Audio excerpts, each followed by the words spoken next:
আসসালামু আলাইকুম। আশা করছি সবাই ভালো আছেন। আমরা আলহামদুলিল্লাহ ভালো আছি। গত কয়েকদিন যাবৎ ভিডিও দিতে পারছি না।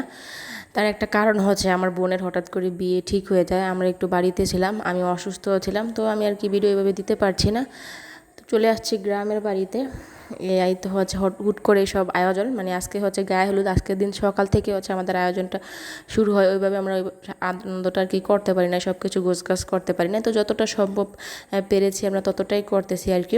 মানে যার কাছে বিয়ে হচ্ছে ছেলেটা হচ্ছে, ওনারা হচ্ছে একটু ব্যবসায়ী, যার জন্য হচ্ছে দ্রুত চলে যাবে এখান থেকে, সেজন্য হচ্ছে আর বেশি সময় আমাদেরকে দিতে পারিনি। তো হুট করে হচ্ছে আমার মেয়ে বোনের আর কি গায়ে হলুদ শুরু হয়ে যায়।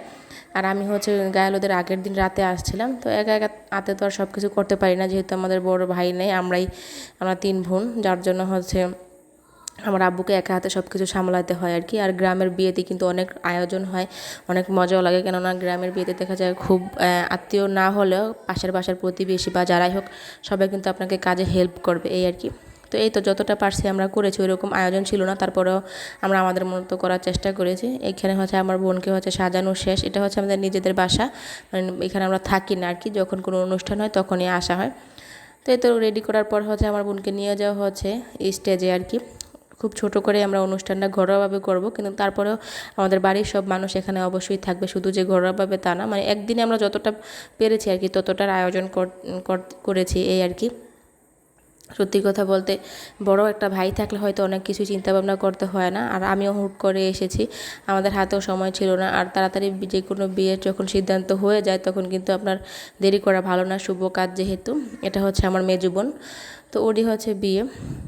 তো এখানে একজন একজন করে সবাই গায়ে হলুদ ওকে দিচ্ছে গ্রামের নিয়ম অনুযায়ী। হয়তো এখন আরও ভালোভাবেই অনুষ্ঠান হয় গ্রামে, আগের মতো এত ছোটো করে অনুষ্ঠান হয় না, কিন্তু আমরা আমার ছোটো মানে যেভাবে পেরেছি ওইভাবেই করেছি। তো তারপরে হচ্ছে সবাই আমার বোনের জন্য দোয়া করবেন, সবাই একজন একজন করে হচ্ছে আমার বোনকে হলুদ মাখাচ্ছে। আর আমার বোনের কোলে হচ্ছে আমার মেয়েটা বসে আছে, দুষ্টুমি করছে।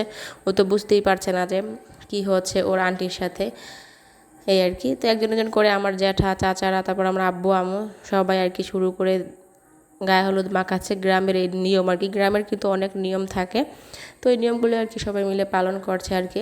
শহরে হয়তো আমরা এতগুলো নিয়ম করি না বা আমরা জানি না, কিন্তু গ্রামে সব নিয়ম কানুনই করা লাগে, এই আর কি। তারপরে হচ্ছে একজন একজন করে সবাই হলুদ মাখাচ্ছে। এটা হচ্ছে আমার বাবা, আর এখন হচ্ছে আমার বাবা আর আমার আম্মু দুইজন মিলেই হলুদ মাখাবে আর কি। কিন্তু গ্রামের নিয়ম অনুযায়ী যখন যেটা করা লাগে সেটাই করতে হবে, গ্রামের বিয়ে যেহেতু। আর আমরা তখনই বাসায় আসি যখন কোনো বড় অনুষ্ঠান হয়, তার আগে হচ্ছে আমাদের বাড়িতে আসা হয় না। সেজন্য হচ্ছে বাড়ির ভিডিওটা আপনাদেরকে দিতে পারি না। অনেকেই বলেছে আমার বাড়ি কোথায় বা ভিডিওটা দিতে, আমরা দিতে পারি না।